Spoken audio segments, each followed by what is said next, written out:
This program is brought to you by Link TV for educational and non-commercial use only.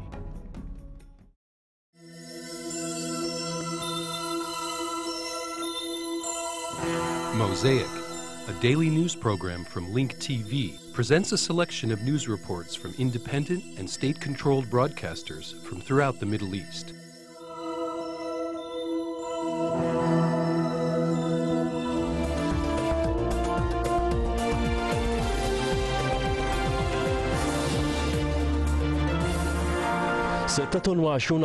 "26 people were killed in Iraq on a bloody day that coincided with the first day of the Eid feast for the Shiite Iraqis. In the capital of Baghdad, 13 people were killed and 50 others were injured when two suicide bombers targeted worshippers gathering to celebrate the Fitr feast." Zuhair Salam reports. The streets of Baghdad are desolate this morning. The suicide bombers passed through here, leaving behind many deaths and deep sadness on the first day of Eid amongst the Shiite Iraqis. Here, in Baghdad's Al-Jadida neighborhood, the soil was watered by the blood of worshippers on a day that is supposed to be one of compassion and celebration. A suicide bomber made it into a cemetery when he self-detonated himself between the crowds of worshippers. In the morning, a suicide bomber wearing an explosive belt headed towards the worshippers. A guard of the Husainiya mosque, the brave martyr Muhammad, tried to restrain the bomber, and he exploded himself. Painful accounts were not captured by the cameras. Eyewitnesses talked about body parts scattered 100 meters from the street where the explosion took place. In the neighborhood of Za'faraniya, the situation is no less gruesome or sad. A suicide attacker driving a rented car crashed into a police car, which led to a large explosion near a mosque in the neighborhood. Several were killed and injured, and neither the buildings nor stores were spared from the destruction. This is how the Eid feast was in Baghdad today. Before Eid, a series of explosions had led to the death of at least 32 people. Most of them were buying gifts for Eid.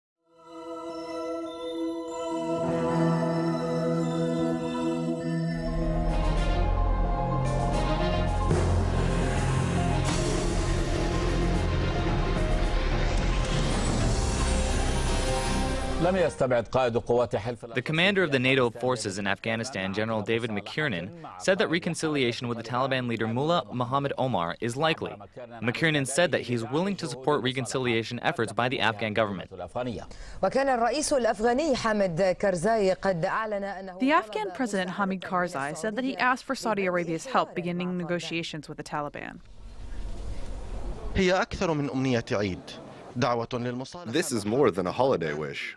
Outside the presidential palace in Kabul, the Afghan president Hamid Karzai called for the reconciliation with the Taliban movement through the mediation of Saudi Arabia and Pakistan.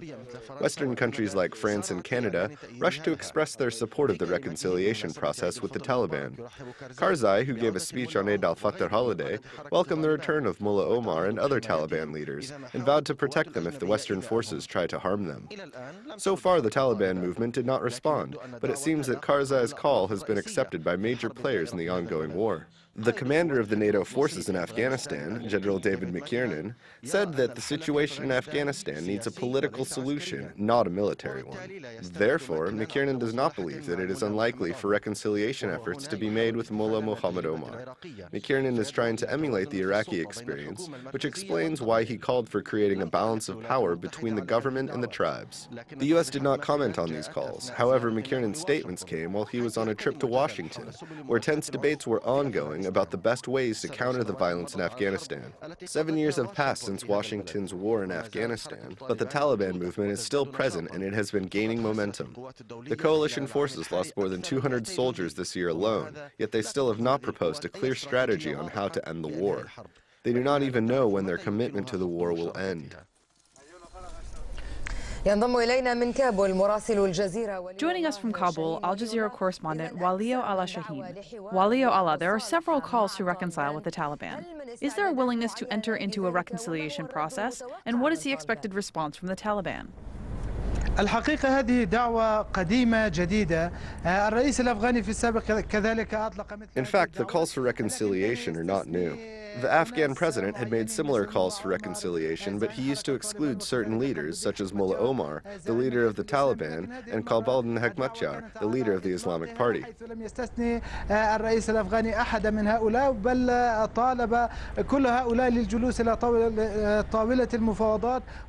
This time, however, the Afghan president did not exclude anyone in his call for reconciliation. In fact, he invited everyone to come to the negotiation table and solve the problem in Afghanistan peacefully, in a way that is satisfactory to all involved parties, including Mullah Omar and senior leaders within the Taliban. What is new this time is that NATO forces have expressed their support of the view of the Afghan government. القوات البريطانية في ولاية هلمند تخلت عن منطقة موسى قلعة لحركة طالبان وكانت هذه المنطقة. In the past, British forces gave up control over Musakast in Helmand to the Taliban. This area used to be controlled by the Taliban. The Taliban has some kind of self-autonomy there. However, at the time the Afghan government strongly criticized the British decision to reconcile with the Taliban. At the time, I recall Minister of Foreign Affairs, Rangan Dadfarspanta, said that it was impossible to negotiate with the Taliban, which he accused of fighting against the Afghan people. However, the recent statements by the Afghan and NATO leaders did not come out of nowhere. Rather, they are the result of 7 years of war between the Afghan government, backed by international forces, against the so-called terrorists in Afghanistan. بل كانت نتيجة 7 سنوات وهو عمر الحرب التي خاضتها القوات الدولية والحكومة الأفغانية. This war has not produced any tangible results, and therefore there is a consensus among political parties in Afghanistan, as well as political observers and international forces, that the Afghan crisis can't be resolved militarily. It can only be resolved through a peaceful solution. بأن حل أزمة أفغانستان لا يمكن عن طريق السلاح وإنما عن طريق حل سلمي. The Taliban movement, however, still insists on its condition. The Taliban demands that the Afghan government specify a timetable for the withdrawal of foreign forces from Afghanistan. Only then will the Taliban sit at the negotiation table. Thank you very much, Al Jazeera correspondent Walio Ala Shaheen.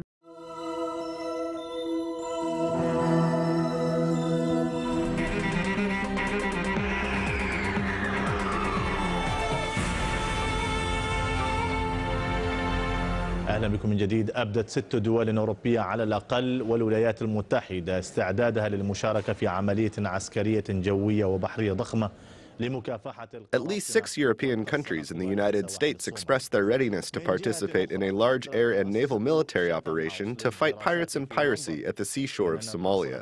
Chatham House Institute in London warned that piracy by the Somali shores is a serious threat to international trade. Meanwhile, the Somali pirates renewed their demands for a ransom reaching $20 million to release the Ukrainian ship under their control. قراصنة الصومال يواجهون تشكيل تحالف دولي فرغم أن المجتمع الدولي انشغل طوال العقد الماضي عن تردي الأوضاع. The pirates of Somalia will soon face an international coalition of forces. The international community has been too preoccupied to notice Somalia's deteriorating security condition in the last decade. This has led to Somalia's seashores changing into a pond controlled by pirates, whose past activities were limited to attacking fishing and trading boats. Immersed in their war against terror, the international community has not paid attention to the development of piracy in the waters of the Gulf of Aden. Seizing a Ukrainian ship transporting Russian tanks will leave its mark, and the international community has awoken to a serious danger. If the pirates succeed in taking the large military shipment to land, the scales of power might change at the Horn of the African continent. Chatham House, a prominent British research institution, warned that the pirates of Somalia might collaborate with terrorist organizations. Even though some people thought such a connection was unrealistic, the term terrorist organizations rings the bell of alarm in the West. According to statistics, the pirates have seized $20 to $30 million of ransom money during this current year as a result of kidnapping about 50 ships. The pirates have developed their tactics and technical navigation skills and gathered naval and air weapons. Maritime companies are now considering changing their naval route away from the Gulf of Aden and the Egyptian Suez Canal and sailing on the old route by going around the continent. This suggestion would strike a strong blow against the Egyptian economy, as Egypt's profit from the Suez Canal exceeds $3 billion a year. Cairo might not take action and just rely on the international operation currently being formed. Russia has already sent a military ship to the seashore of Somalia, and the German defense minister announced the cooperation of Spain, Sweden, Portugal, Germany, France, and Holland.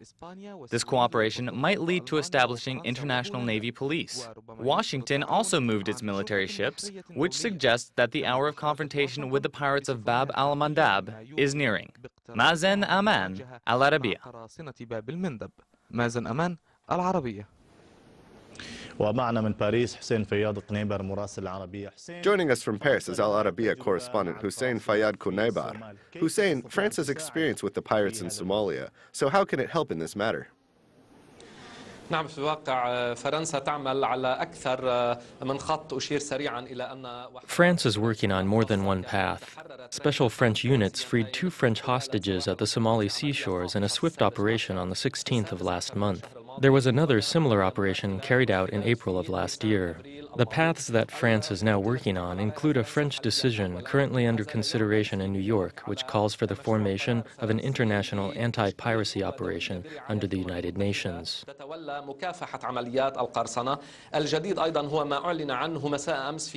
A new development was announced yesterday evening in the French city of Deauville after a meeting between 6 European countries, which you referred to a little while ago. After this meeting, the French Defense Minister, Hervé Morin, announced that in addition to France, Sweden, Portugal, Spain, Germany, and Britain might also participate in what has been described as a large long-term naval military operation that would continue for at least 1 year. France, which is currently heading the European Union, paved the ground for this operation. A special coordination unit was formed a few days ago to prepare for this large military operation. This is in addition to work in the Security Council to generate an international resolution that completes 2 previous international resolutions on this area, Resolution 1814 and 1816.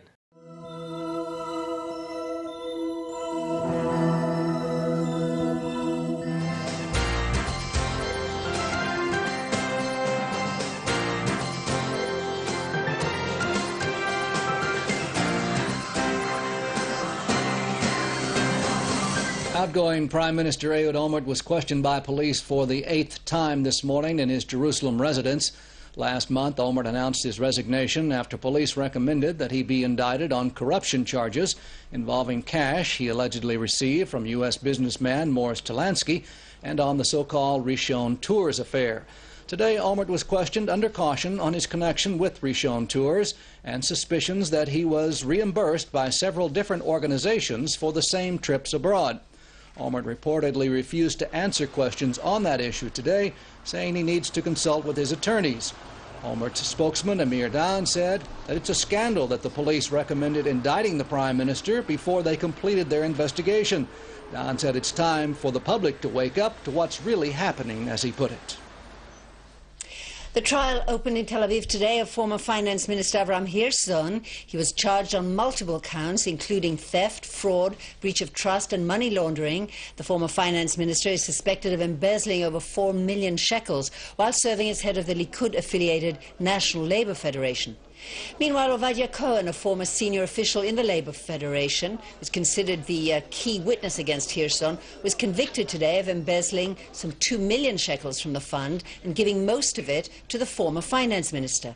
Cohen also embezzled an additional 6 million shekels to help pay off his brother's gambling debts and to pay for 14 trips abroad for himself. The court upheld the plea bargain signed by Cohen in exchange for his testimony against Hirschon. Cohen is now expected to serve some 4 years in prison and pay a fine of 70,000 shekels.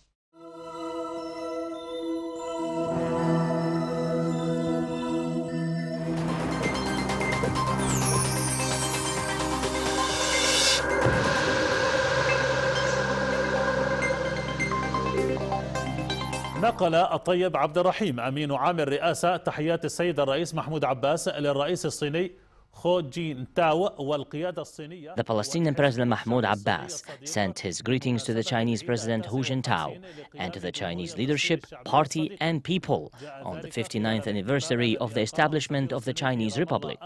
This comes during the celebration that was held by the Chinese ambassador in Ramallah. National Palestinian leaders, ministers and ambassadors attended the celebration. Abbas's spokesman, At-Tayyib Abdurrahman, said that the friendship between China and the Palestinian and Arab people is strong. سعادة سفير من كل قلبي أحييكم في هذه المناسبة التي Honorable Ambassador, I greet you at this occasion with all my heart. Though 59 years have passed since the establishment of China, you are still progressing at the speed of light towards development. You're a factor of stability in this world, which has been witnessing storms. Some are natural, while others are political and economical. We are committed to the establishment of a Palestinian state on the lands occupied in 1967, including Jerusalem. جرت مفاوضات من قبلنا جادة وتجاوبنا مع جميع الجهود المبذولة من أجل الوصول إلى حل. We have been conducting serious negotiations and we have been receptive to all exerted efforts so we can reach a solution. However, as I said before, we're faced with all forms of procrastination. Therefore, we said that the Israeli side must be more serious in responding to the international vision, or else peace in the Middle East, which is one of the pillars for peace in the world, will collapse. If peace in the Middle East collapses, there will be many dreadful problems. The Chinese ambassador thanked the Palestinian leadership for participating in the celebrations on the Chinese National Day. He greeted our people on the Eid Fitr holiday.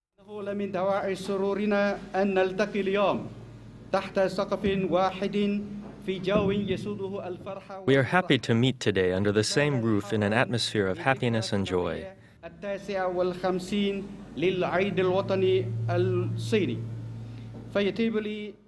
We are celebrating the 59th anniversary of the National Chinese holiday.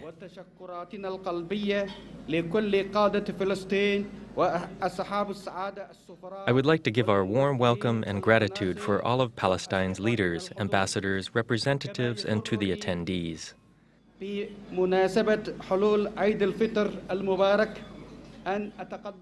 I'm pleased to express our warm and sincere congratulations on behalf of China's 20 million Muslim citizens to our friends, all the Palestinian people.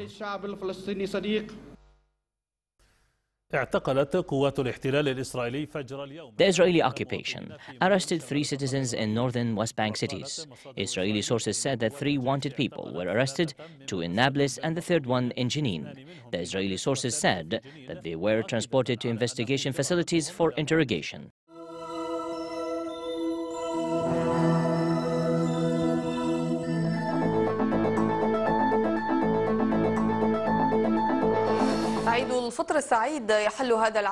The Jolly Eid al-Fitr arrives this year amidst a state of sadness, fear and anger in northern Lebanon, especially in Tripoli. This news comes in the aftermath of the bomb attack that rocked the area of Faiha, martyring dozens of people and injuring dozens of others. The streets are nearly empty of moving cars and pedestrians. This year, the normal festivities and love for Eid al-Fitr was not evident in the city of Tripoli, a city that is usually full of festivities around this time of year. Tripoli was struck by the hand of terror, which insisted on sending body bags of martyrs and the wounded to the Tripolians on their holiday. Caution and fear prevented the residents of Tripoli from leaving their neighborhoods or taking their children to the amusement parks, leaving the children with no choice but to play on the streets.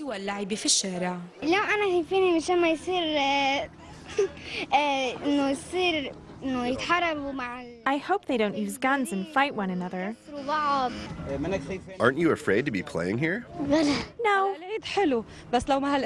Eid is usually good. However, we're not happy because of this explosion, which killed civilians. We are not happy at all. After the residents of Tripoli and the local merchants made preparations to receive Eid al-Fitr and entertain their visitors, they were pushed back to square one in light of the latest terrorist attack. Meanwhile, the residents expressed pessimism and called for reconciliation and demanded for the return of security. Business is not good. No one is buying anything. Most coffee shops and play areas are empty. We are waiting for the security situation to improve. We are asking the Lebanese state to provide security so we can work and make up for our losses. We hope the situation improves. Believe me, my family and I came here to celebrate the Eid, but we are scared. We hope the state will be able to maintain control over the security situation. I'm very sad. This amusement park costs a lot of money, yet you don't see children laughing and jumping around in happiness. Meanwhile, Lebanese Maronite archbishops said that the general mood in Lebanon is not a mood of harmony and cooperation among the various Lebanese sects, and this will not help bring the country out of its current impasse.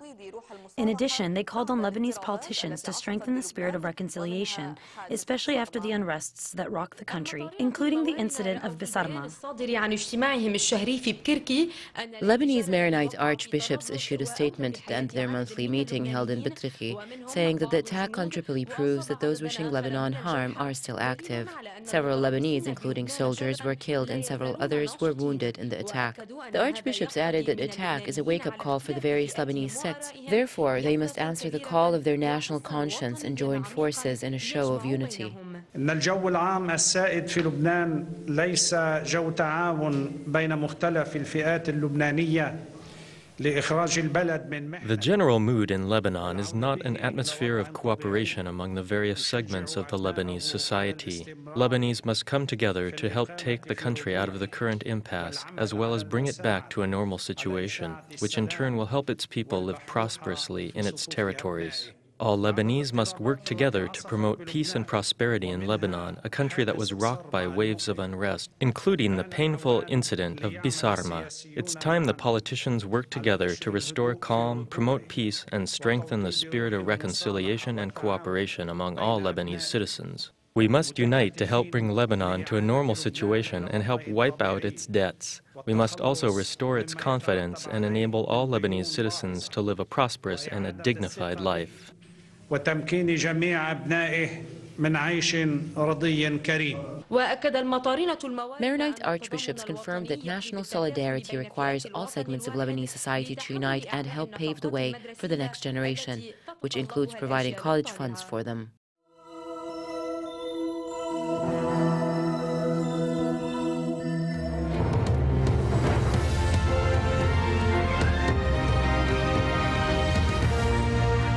It's a move that overturns a 30-year ban on nuclear trade with India and marks a major shift in U.S. policy. Legislators in Washington have given the green light to a deal that allows foreign businesses to sell nuclear fuel, technology and reactors to India in exchange for UN inspections of its civilian plants. But India has never signed the Non-Proliferation Treaty, and critics say the move will spark a regional arms race. Stephanie Decker reports. The bill having attained 60 votes in the affirmative, the bill is passed. It was the news President George Bush had been waiting for. The U.S. Senate voting to overturn a 3-decade ban on nuclear trade with India. It concludes an aggressive 3-year campaign by the Bush administration to secure the deal. It's seen as a rare foreign policy triumph for the president in his final months in office. But the deal is not without controversy. India refuses to sign the Non-Proliferation Treaty, which is designed to prevent the spread of nuclear weapons. Some say this is for defensive purposes. India cannot give up its weapons because it is situated between two countries which are nuclear weapon powers, China and Pakistan. But despite this argument, there is still a fear it could abuse the civilian technology for military use. We have said to India with this agreement, you can misuse American nuclear technology and secretly develop nuclear weapons. That's what they did. You can test those weapons. That's what they did. You can build a nuclear arsenal in defiance of the United Nations resolutions and international sanctions. And after testing, 10 years later, all will be forgiven and you'll be welcomed into the club of nuclear powers without ever having signed the Non-Proliferation Treaty. Under the pact, international observers will have access to India's civilian sites, but its 8 military facilities will not be subject to scrutiny. Critics say it could also fuel a nuclear arms race. There was also opposition in India. The Communist Party's left government this summer, complaining that the deal infringed upon the country's sovereignty. We want the Prime Minister to answer in the Parliament, how can India be allowed to surrender its sovereignty and become a subordinate ally of US imperialism? Regardless of the discontent, the deal is now as good as done. All it needs is President Bush's final signature. It now puts India firmly on the nuclear stage. It already signed a deal with France earlier this week, allowing for the sale of nuclear technology. India says it plans to spend $14 billion on reactors and other nuclear equipment next year, a crucial step forward in fueling its growing energy demands. It says this is all for civilian use. Many will be keeping a close eye to make sure that it stays that way. Stephanie Decker, Al Jazeera. Well, who are the winners and losers in all of this? Let's start with India. Obviously, it's the major beneficiary. It's now a de facto nuclear power with access to nuclear technology it never had before. And nuclear technology companies in Europe and the US will also benefit. They're now able to invest in Indian nuclear plants. Let's not forget Washington. It also stands to gain from an improved relationship with Delhi. It's now got a better chance of winning a major arms contract with India. Well, those are the winners. What about the losers? India's nuclear rival, Pakistan, had been pursuing a similar deal with the United States. Well, it's now also looking at China. And the deal is bad news for China itself, with the US now seen to be reasserting its influence in Asia. Well, some are worried about the cost to the environment, because although nuclear power stations produce fewer greenhouse gases, India will still be relying on coal-fired power stations for its electricity. Well, let's get the view from Pakistan now. Joining me live from Islamabad is Kamal Martinuddin, a nuclear and security analyst. Thanks very much for joining us. Let's start with the question of the regional arms race. Is this going to increase that race significantly? First of all, let me begin by saying that both India and the United States are independent countries, and therefore they are entitled to carry out any agreement which they both agree upon. But unfortunately, this agreement that has been now finalized is only country-specific, and there is a double standard being applied. The violation of the Non-Nuclear Proliferation Treaty has been carried out both by the United States and by India. Article 1 of the treaty mentions very clearly that nuclear weapon states will not provide any nuclear assistance to a non-nuclear weapon state. And similarly, a non-nuclear weapon state is not entitled to receive any nuclear assistance from a nuclear weapon power. That being so, however, the agreement has now been signed, but the impact on this region is going to be quite serious, because as far as Pakistan is concerned, it will have to boost its own nuclear capability because of the fact that India will be now able to further increase its nuclear arsenal, and therefore to strike that balance which already exists. And for the strategic balance not to be upset, Pakistan may have also to carry out certain modifications and will probably increase its nuclear arsenal as well. Pakistan at the same time also is energy deficient, and therefore is also trying its best to get a similar deal either from the United States or from China, so that we can also produce nuclear energy for peaceful purposes. So therefore, I think the United States and the international community must look at this from the point of view that both India and Pakistan need nuclear energy for civilian purposes. And also, if this deal is only for India, then there will be a certain imbalance in the nuclear deterrence capability that exists today. Right. Well, it doesn't look very likely, does it, that Pakistan will get the same sort of deal with the United States as India has just secured. How will Islamabad react to such a possibility or scenario? Yes, I think then we will have to look to other countries to provide us a similar arrangement, because we are short of about 4,000 megawatts of electricity, and the demand is continuing to grow. And therefore, some other country will certainly be approached, and we hope that we will be able to get a similar deal either from our friendly countries to our north or some other country.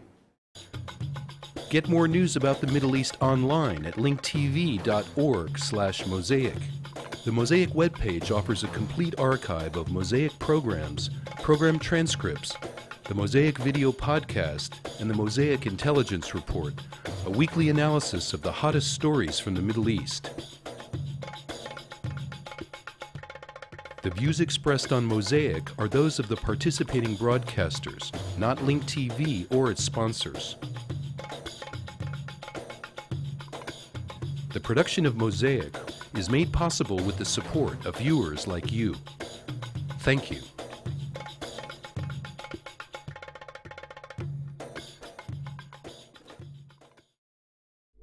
This program was brought to you by Link TV for educational and non-commercial use only. Link TV is the only U.S. television network devoted to global and national news, with uncompromising documentaries and diverse cultural programs. Programs which connect you to the world.